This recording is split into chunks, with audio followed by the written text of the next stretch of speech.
The holiday beach alert. Tropical Storm Chantal made landfall near Litchfield Beach, South Carolina, just a few hours ago. It is bringing dangerous rip currents now along parts of the East Coast, and ABC's Victor Oquendo hit the water to share new advice on how to handle them. Take a look. We're in Melbourne Beach, Florida, searching for rip currents.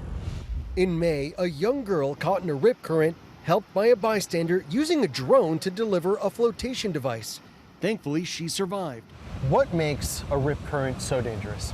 They're out there every day, and surfers and watermen, we use them to our advantage to get out past the waves and enjoy them. But if you don't know and you bring your family from inland America somewhere, you can find yourself into trouble and it can be a fatal day. We're focusing on 2 points that can help keep you alive. First, how to spot them so you can stay out of them. While rip currents can sometimes be impossible to see, there are clues you should look for. Here in Melbourne Beach, the most clear indicator are these dips in the shoreline where the water stretches further up onto the beach. What I like to tell people is where there's a dip, there's a rip. Have you ever been on the beach and the tides come in and wet all your stuff, but the people along each side of you are dry? You're in the rip. Stay out of it. Other signs can be found on the surface of the water.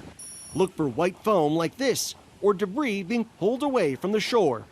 Or they could look like this, that flat area where the waves aren't breaking, created by a rip current. And the most obvious signs of danger, areas along jetties or piers, and of course red flags. When in doubt, ask a lifeguard. Here we go. Next, if you do get caught in a current, how to escape it. NOAA now says the age-old advice of swimming parallel to shore may not always work. So I put myself into one to show you why. It's taking us to the left. Which is parallel to shore. So for me, that is not the safest path out. The current can pull you to the left. It can pull you to the right. It can also spin you in a circle.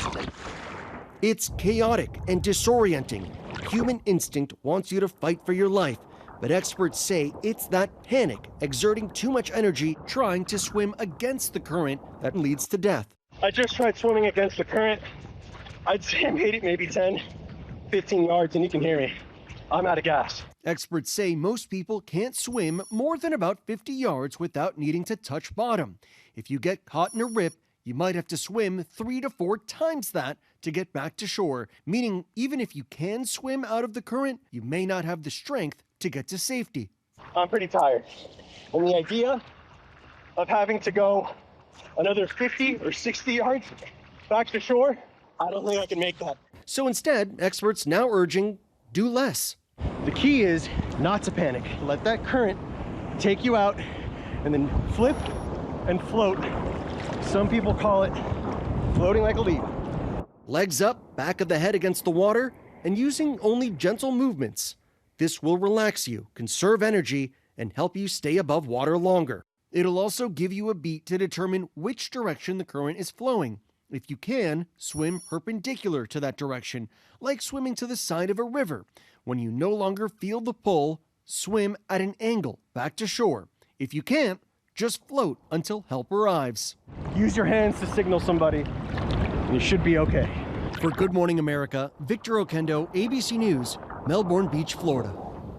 All really solid tips. Thanks, Victor, for that. But I mean, so many things to keep in mind. Where there's a dip, there's a rip. So just really smart advice. And that flip and float, because I've been caught in one of those, and it's really hard to swim out of it. So just relaxing is really key. Not to panic, exactly.